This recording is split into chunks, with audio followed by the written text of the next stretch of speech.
السلام عليكم اخواتي الغاليات، كي دايرين؟ بخير، لاباس عليكم؟ نتمنىكم تكونوا كاملين بخير وعلى خير وما ناقصكم حتى شي خير، في تمام الصحه والعافيه نتوما وليداتكم ومعزه لكم. فيديو جديد ونهار جديد كيف بدا داولي. الفيديو ديال اليوم تحت طلب ديال واحد الاخت بغات تقسيم ديال 2000 درهم لخمسه اشخاص.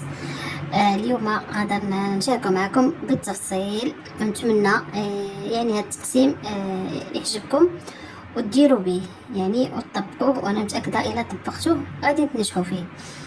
قبل ما نبداو لا فيديو، اللهم صل وسلم وبارك على سيدنا وحبيبنا محمد وعلى اله وصحبه اجمعين. بالنسبه لهذا التقسيم ديال 2000 درهم لخمسه اشخاص، شوفوا كل واحد كيتمشى على قد الصالير ديالو، على قد الصالير اللي كيتخلص به الزوج، يعني تيكونوا فيه بزاف المصاريف. هما خص واحد 2000 درهم لميزانيه المطبخ.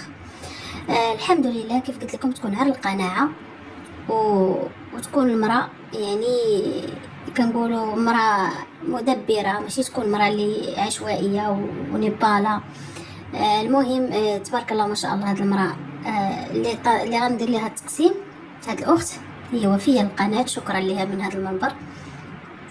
وبالنسبه لها هي كان سبق لي وقسمت لها، عطاتني واحد التقسيم زايد على هذا وقسمت لها ونجحات فيه تبارك الله عليها ما شاء الله عليها، وكان عندها شي كريدي وفكاتو.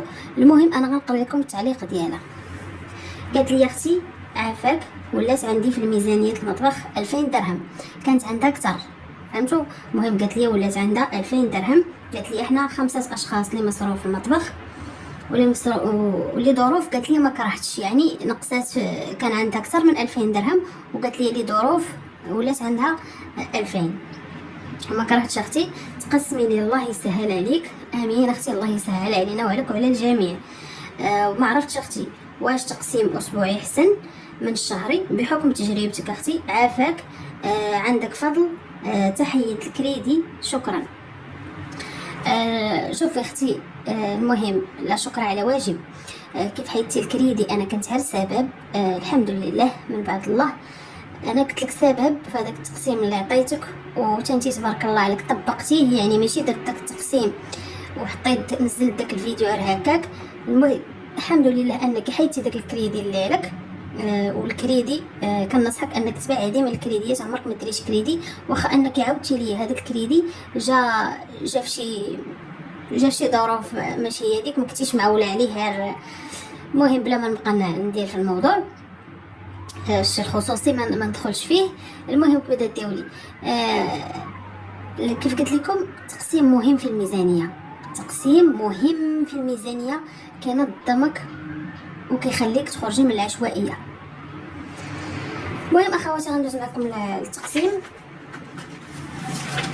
بالنسبه للتقسيم ديال الاخت، عندها هنايا تقسيم 2000 درهم.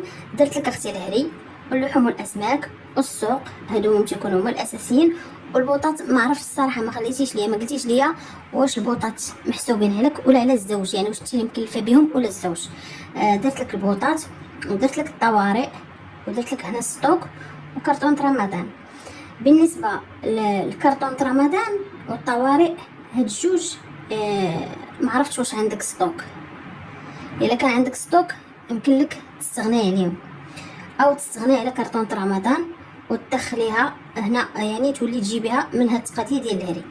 المهم بالنسبه للهري درت لك اختي 700 درهم، 700 درهم في الهري غتجيبي فيها تبارك الله ما شاء الله الخير والبركه، المواد الاساسيه كاملين.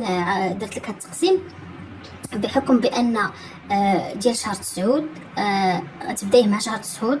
كاين الدخول المدرسي، كاين المصاريف ديال الوليدات، كاين كوتيات، كاين لانش بوكس، كاين فطورات، فهمتوا؟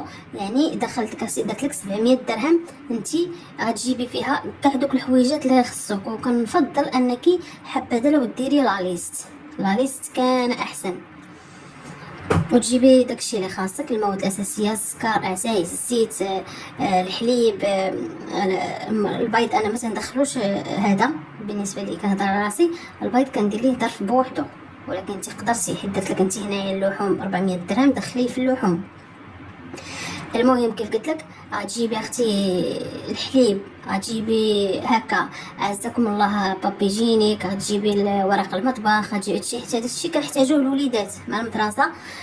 غتجيبي هكا الطون، الفرomاج، كنتي كتجيبي شوكولاط الدهن حتى هو. كنت هكا تجيبي زويته بلديه، ما عرفتش عندك الزيت ولا لا، حيت شي حوايج كيكونوا، علاش انا قلت لك ما عرفتش بالديتاي شنو اللي عندك وشنو اللي ما عندكش. حيت الزيت اغلبيه الزيت البلديه هكا في وقت الزيت كيطحنوا الزيتون، ماشي كلشي ولكن دابا في هذا الوقت ولاو اغلبيه كيطحنوا الزيتون ولا كيتقداوه الستوك تاع العام، حتى اللي ما طحنش كيتقدا الستوك ملي تيكون وقت الزيتون. يعني حاولت دخلت لك كاع دوك الحويجات اللي غتحتاجي بهاد 700 درهم، تجيب لك داكشي اللي غتحتاجي. مهم راه مره على مره غتبداي ديري الستوك ديالك. الا ما كانش عندك ستوك غيبدا يعاونك، فهمتوا؟ يعني غيبدا يعاونك في هاد 700 درهم. غتلقاي شي حويجات عندك يعني انت غتكوني في غنى عنهم، تقدري ما تجيبيهمش. علاش درت لك هنا 700 درهم؟ والا درتي ستوك تقدري تهبطي على 700 درهم، تبقايش وصلها، تقدري تديري على 600 درهم. درت لك اللحوم والاسماك 400 درهم. غتجيبي اختي هكا واحد 2 دجاجات ولا 3 في الشهر، تجيبي كاع 3 دجاجات بواحد نديرو حنا كاع ما عرفتش الدجاج شحال واصل دابا بالضبط، المهم 100 درهم. بغيتي تجيبي 3 دجاجات الحساب ديال 100 درهم راه يعطيهم لك مول الدجاج. غتجيبي كذلك واحد الكيلو ديال اللحم ولا كيلو ونص ولا 2 كيلو، راه درت لك 400 درهم. غتجيبي كذلك البيض، غتجيبي هكا شويه الكفته للوليدات، غتجيبيها الكفته ديال لاداند، كيف كان ولا تاخدي شويه الكفته لاداند والكفته ديال البقري وتميلونجيهم. فهمتي؟ يعني بغيتي تجيبي جنيوحات، واحد الكيلو تاع جنيوحات، تجيبي عنايقات، يعني تجيبي باش تنوعي في دوك الوجبات ديال داك الشهر، وفي نفس الوقت باش ديري الكوتيات اللانش بوكس للوليدات. ما عرفتش واش الوليدات كيديو غداهم. المهم انا حاولت ندخل لك، نقرب لك داك يعني نعطيك دوك الحوايج اللي تقدري تحتاجي في هذا الشهر. بديت لك من شهر 9، يقدر هاد التقسيم ديال شهر 9 يقدر يتبدل عندك في شهر 11 ولا شهر 12 ملي كيكزكاو الوليدات في المدرسه وكترسل امورك. كتزكي امورك وكيكون هكا عندك شويه ستوك، كتجمعي شويه ستوك، كتقدري تغيري هاد التقسيم. يعني غتنوعي، تجيبي الوليدات كيف قلت لك الدجاج، داك الدجاج منين نجيبو نحيد هكا شويه الصدر من الدجاج، ندير به هكا بهوشيط الوليدات. بغيت نصايب لهم طاكوس، بغيت نصايب لهم هكا قطيبات نوع بهم. فهمتوا؟ يعني حاولي تخدمي شويه، غادا تخدمي شويه وتخدمي عقلك. دوك الجنيوحات نحيدهم ديال الدجاج بوحدهم، واحد النار ندير بهم واحد اللاطه، دجاجات مع بطاطا الا كانوا ولاد هكا داخله الفران كتجي رائعه. كذلك دوك العناقات الكبيدات تما تحيديهم ديري بهم واحد المقيله هكا ترافقيها مرافقات. دوك العناقات والكنيزات اللي بقاو ديريهم هكا مع لي باط الوليدات ولا مع الروز. يعني كتخرجي وجبات من دوك الدجاجات ابار اللحم ديالهم، يعني حتى هذوك الكنازي والعناقات الكبيدات الجناوح حتى هما تخرجي منهم وجبات، يعني كتصدقي معاونه راسك. فهمتيني؟ يعني حاولت هكا نقترح لك شي حوايج هنا. وكذلك قلت لك تجيبي البيض. بالنسبه اختي للسوق درت لك 400 درهم. 400 درهم درت لك 100 درهم كل اسبوع. سولتيني قلتي لي واش انا احسن، انت حيره ما بين تقسمي تقسيم اسبوعي ولا شهري. بالنسبه لي اختي انا عمرني ما خدمت بالاسبوعي، من نهار باش شديت المصروف كنخدم بالتقسيم الشهري، كيجيني احسن من انني حاجه اللي كنخليها الاسبوع ولا 10 مرات كندير الاسبوع مره 10 ايام هي السوق. باش نكون صريحه معك اختي، حيتاش الشهري كتهناي بحال تغديتي الهري تقضيه الشهر، ماشي بحال كل اسبوع غادا تجيبي اتاي، كل اسبوع غادا تجيبي السكر كل اسبوع. فهمتيني؟ المهم انا كتجيني احسن شهري، كتبقى يعر منك. المهم الخضر واللحوم الهري واللحوم كنجيبهم شهري. كنبقى مني السوق اللي فيه الخضر والفواكه هما اللي كنجيبهم الاسبوع ولا كل 10 ايام على حسب كل مره واش كندير. كيف قلت لك اختي من الاحسن، مهم انا رايي ونصيحتي من الاحسن ديري تقسيم شهري ولا السوق تخليه اسبوعي. المهم درت لك اختي 100 درهم في الاسبوع، يعني 400 درهم بالشهر، 4 السيمانات 4 الاسابيع، يعني غديري 400 100 درهم في الاسبوع. 100 درهم غتنوعي فيها، تجيبي خضيره. الخضيره كيف قلت لك تجيبي الاساسيه اللي هي بطاطا، خيزو، بصله، مطيشه. والخضر الموسميه كتجيبي على قد المستطاع. عاوتاني شي وليداتك شنو كياكلوك، حاجه اللي ما تياكلوهاش كتاكلها حتى هما الدار، نجيب منها نص كيلو، نجيب منها كيلو. يعني نحاول نمشي على حسب المتطلبات اللي تيبغيو لك الوليدات، واشنو تياكلوا شنو اللي ما تياكلوش. كذلك الخضر والفواكه، نجيب واحد الفواكه، عفوا الفواكه، نجيب فواكه اللي هي متنوعه. الخضيره نوع في الخضيره، فهمتي؟ يعني 100 درهم تنوعي فيها في الخضيره. ونستغل دابا بحال دابا مطيشه رخيصه نستغلها. راه تلقاي مطيشه اختي ب2 دراهم، والله داك النهار السوق حتى تقديت وساليت تيقول درهم. مطيشه ديال شلاضه، مطيشه كبيره ديال شلاضه درهم، ما تلقايش من طلع عليها. بالعيالات مشوقين عليها كيتغداو فيها. كيديو يخزنوها، يعني وقتها دابا لقيتها بثمن مناسب. كل مره نجيب 5 كيلو، مره 6 كيلو. يعني راه قلت لك 4 هذا ب2 دراهم راه تجيبها مخيره، تعاونك من تغلى مطيشه. يعني حتى هاد الحوايج لعبي عليهم، ماشي غادا تجيبي داكشي اللي تجيبي تكونسوميه وتجلسي. لا، نستغل كل فصل، نستغل الخضر ديالو والفواكه ديالو. كذلك الديسير حتى هو لقيت شي حاجه بثمن مناسب نجيبها، نديرها كونفيتير، نطرفها العصائر تنفعك مع الوليدات هكا في المدرسه. فهمتوا؟ المربات الكونفيتير هو ينفعك مع الوليدات في المدرسه. راه دابا كاين اختي باقا هذاك الخوخ، الشهديه. يعني نلعبوا على هاد الحوايج حتى هما. يعني 100 درهم راه تلعبي حتى على هاد الحوايج. ها كوني ذكيه يا اختي، وعارفه منين تغداي، وعارفه اين السوق كتمشي ليه، وعارفه الوقت اللي تمشي فيه للسوق. ماشي تبداي غدا السوق مع الصباح تكون ديك التوجيهه، والخضار صباح باغي عري هاز طلع الثمن للسما. لا اختي، نبقى ونتقال وتا نحس بداك الخضار تقهر، ولا باغي يمشي فحالو قهرات والشمس، عاد نمشي نتقدى. عارفه الوقت اللي تقداي فيه. والاسواق راه كتكون مختلفه في الاثمنه. نعرف اين سويقه اللي قريبه ليا بثمن مناسب. من الاحسن تقداو من السويقات الشعبيين تيكونوا فيهم اثمنه مناسبه على هذوك لي سوبر مارشي. المهم اختي كنتشارك معاك، كنتقاسم معاك هاد النصائح، نحاول نتمنى ديري بهم. نجيب كيف قلت لك هذاك الديسير نوع فيه. نجيب التفاح حتى هو دابا وقته.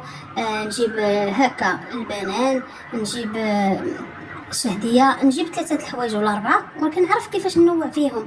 والسوق ملي ندخل السوق نتقدى، ماشي السومت الاول نتقدى عنده، ولا ندور دوره في السوق. لا اختي، طريقه التقديه بحال هكا، دوري دويره في السوق ونشوف عاد باش نبدا نتقدى. ماشي انا الاول. تقدري انت الاول قال لك بطاطا ب7 دراهم ولا 8 دراهم، تدخلي تلقاي واحد داير لها 5 دراهم ولا 4 دراهم. يعني فهمتي؟ كتكوني وبطاطا غتقداي فيها كميه اللي هي كبيره، يعني قليله غتجيب واحد 4 كيلو 5 كيلو حتى 6 كيلو، حيت البطاطا كتكون صومه. حنا اختي شعب ديال البطاطا، كتكون صومه وكتنوعي بها. فهمتوا؟ تقدري ديريها مسلوقه، تقدري ديريها كاطا، تقدري ديريها فريت، تقدري ديريها هذيك سميتها طرطيه. يعني حتى الله كتنوعي بها. علاش قلت لك بطاطا كتكثري فيها. نشوف ندور عاد باش نشوف ونعرف عاد من نتقدى. صافي اختي، المهم هادشي اللي كاين فيها الخضر والفواكه. نتمنى نكون شرحت لك. البوطات درت لك 100 درهم. صراحه ما عرفتش كيف قلت لك، واش انت محسوبين عليك ولا على الزوج. وبالنسبه للبوطات انا درت لك 100 درهم. الا كانت البوطه ديال المطبخ والبوطه ديال الشوفو حنا عارفين ما كتساليش كل شهر بحكم الناس اللي دايرينها، اما الاغلبيه دابا دايرين الضو. ما عرفتش. المهم شحال هذيك تنخدم بالبوطه، ما دابا لا. كانت كتضرب شحال صراحه ديال الشوفو، كانت كتطول كتبقى شحال. ديال بحكم بالعكس ديال المطبخ ديال الثياب كتسالي تقريبا كل شهر. المهم انا درت لك 100 درهم. الا ما كانش، المهم سمعيني مزيان، الا ما كانوش محسوبين عليك البوطات غتحيدي هاد 100 درهم وغتزيديها في الادخار. هاد 100 درهم غتزيديها في الادخار. ركزي معايا مزيان. بغيتي تسكريني اختي هاد التقسيم سكريني. بالنسبه للطوارئ درت لك 50 درهم الا جاك شي حد على غفله. فهمتي؟ يبقى المهم تهز لي 50 درهم وخليها في الطوارئ. هكا جاك شي طارئ على غفله غادا تخدمي بها. ما جاكش زيديها اختي في الادخار. اختي زيديها في الادخار. ولا هذا. وبالنسبه للستوك درت لك 50 درهم حيت ما عرفتش واش عندك ولا لا. ما كنتيش قادره تطبقي هذيك الطريقه اللي ذكرت معكم في الفيديوهات اللي قبل. انا غنعاود نشرحها بالنسبه للخوات الجداد. ملي كنت شاده المصروف او في البدايات ما كنتش دايره ضرب ديال الستوك، كان هذا المبلغ تاع الهري كل مره كنخطف منه حاجه كنجيبها. الخوات الجداد رجعوا تلقاو فيديوهات بالتفصيل. كنحيد كل مره كنجيب من هاد الفلوس ديال الهري، مره كنجيب باكيات سكر، مره كنجيب باكيات اتاي. المهم كل مره كنخطف حاجه مدخلاها في الهري كنحيدها للستوك. انتي ما قدرتيش ديري هاد الطريقه، غادا تديري 50 درهم ديال الستوك. هاد 50 درهم كل شهر نتقدى فيها حاجه، فهمتوا يعني؟ وهذاك الستوك ما يبانش معزول بوحدو. ديريه في شي كوان، ديريه في شي كارطونه، شي بلاكار عندك ما كيوصلش ليه التبخشيش، يعني ما كيمسو حتى واحد. كديري ستوك كتجيبي فيها كل مره شنو تجيبي فيها، فهمتي؟ تقدري تجيبي فيها طون، تجيبي فيها 3 هكا باكيه ديال 3، تجيبي فيها باكيه سنيده، قالب السكر، باكيه ديال السكر، هكا قرعه المايونيز.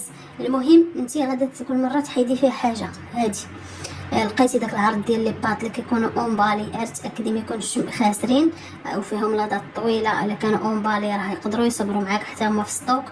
وتبقاي ديما تشونجي كيف قلنا ستوك، تجيبي سلعه جديده كتدخليها وكتخرجي القديمه. المهم هذا هو ستوك. كل مره 50 درهم راه تجيب لك الخير والبركه. كنتي غتجيبي شي حاجه اللي هي كثيره بحال الحك ديال نيدو بحال هذا، غتخليها تبقى تجمع لك واحد 2 ولا 3 شهور، وغتقضي بها شي حاجه اللي فوق 100 درهم، فهمتوني؟ بحال اتاي ديال 2 كيلو، بحال نيدو، بحال يعني الحوايج اللي هكا كيكونوا اكثر من 100 درهم. غتبقاي تجمع لك هاد 50 درهم. انا درت لك 50 درهم، بغيتي ديري 100 درهم ديريها، انا 50 درهم كنقول قاضيه الغرض. صافي اخواتي، هنا بالنسبه لكرتونات رمضان. الا كنتي باقا ما بديتيهاش بديها اختي، هذا هو ما عندك لاش تبقاي تسناي. كرتونات رمضان غتنفعك بزاف بزاف بزاف، وهانتي غتجربيها وردي ليا، عار جربيها، انا متاكده غتفرحي غتفرحي في داك الشهير ان شاء الله اللي وصلنا ليه باذن الله بخير وعلى خير، ولا فاقدين ولا مفقودين، في تمام الصحه والعافيه. المهم اخواتي، قلت لك اختي هنايا عندك كرتونه رمضان درت لك فيها 50 درهم. 50 درهم كل مره نخطف حاجه ونجيبها. مره نجيب الشعريه هذيك الفيرميسي الشعريه الصينيه، مره نجيب الطون، مره نجيب واحد كيلو تاع الزنجلان، كيلو تاع كاوكاو. مهم كل مره خطفي فيها، حيتاش حنا داك ذكرت معكم لاليس، غترجعي غتلقيني حاطه معكم لاليس ديال رمضان. يعني تفكري الحوايج اللي خاصك ديري في ديك الكريطينه. يعني كاين الفراماج، كاين كيف قلنا القوام تاع السلول، القوام تاع الحلوى، داكشي اللي هو القوام ديال رمضان. يعني راه كتكون اختي في هذيك لاليس طويله نيت. يعني درت لك 50 درهم باش تعاونك كل مره خطفي فيها حاجه. ما بغيتيش تقديها ديري واحد التحدي وبقاي تحطي فيه 50 درهم من يقرب داك الشهر وسيري تقديه. الا بغيتي تجمعيها فلوس وتيقرب الشهر وتقديها، الا ما بغيتيش تحطيها سلعه، يعني غديري واحد الحصاله وتبقاي كل مره تحطي فيها هذيك 50 درهم. صافي اختي، هنا بالنسبه للادخار بقات لك 250، بالنسبه للميزانيه 1750. هنا انتي غتجتهدي على حسب الذكاء ديالك. قلت لك هاد البوطات الا ما كانوش هاد البوطات محسوبين عليك غتدخليهم في الادخار، غتدخليهم هنا. طوارئ الا ما بغيتيش، يعني انت غتعرفي تيجي عندك الضيافه بزاف على غفله ولا هذا، الا ما كانوش يجيو، يعني راه كنت من يعني كنظن الثقه ديالي جيتيها، راه تعرفي تسيري راسك بها. راه الطوارئ غتبقى لك 50 درهم نزيدها هنا.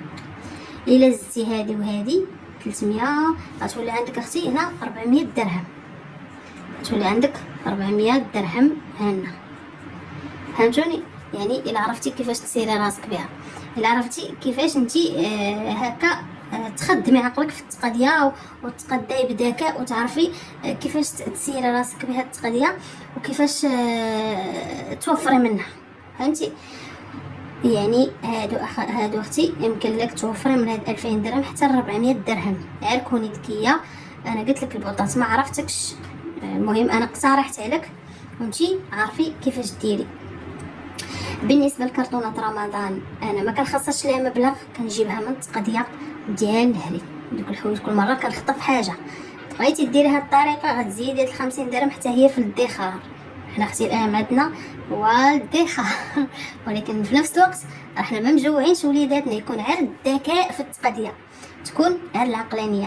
انا عارفه كلشي غلا دابا، كلشي يعني اللحوم غلات، الخضره غلات، الديسير، ولكن الحمد لله فهاد الفتره كنظن بان الخضره شويه هابطه في الثمن بارابور الايام الاخرى، بانت ليا الثمن زوين يعني ما بيهاش، فهمتوني؟ داكشي اش قلت لكم اخواتي، يعني نعرف كيفاش نتقدى ونخدم الذكاء ديالي ونقلب وندور في السوق مزيان ونسول، ماشي نلحق ولا نمشيو نتقدى وياكم تقداو هذوك صحاب الكرارس اللي تيكونوا في الشوارع. هذوك اختي راه ما كاين غير الزنديف الدقل النيف كيف كنقولوا، يعني حتى هما كيغليو. تجنبوا لي سوبر مارشي، شي هكا سوبر مارشي حتى هو كيكون فيه الغلا. علاش قلت لكم حاولوا تقلبوا على الاسواق الشعبيه، ماشي كنقول الاسواق الاسبوعيه، الاسواق الشعبيه، وتقداي منهم. كتلقاي هكا في شي حومه كتلقاي شي سويقه، هذيك السلمة سوق شعبي، كيديروا اثمنه مناسبه، كيعرفوا بحق داك الحي، عارفين كيكونوا عارفين الناس اللي عايشين في داك الحي، يعني غاديين على قد كنقولوا على قد الحال، كيكونوا مصايبين هكا في الاثمنه، كيكونوا اصلا هما ولاد داك الحي دوك الخضاره. المهم ديما اختي نعرف كيفاش نتقدى. نتمنى اختي هذا التقسيم اللي درت لك يعجبك وديري به، وانا عارفه غيعجبك. بغيتي تسكريني اختي سكريني، نتمنى يكون كيبان لك، كنظن انه كيبان.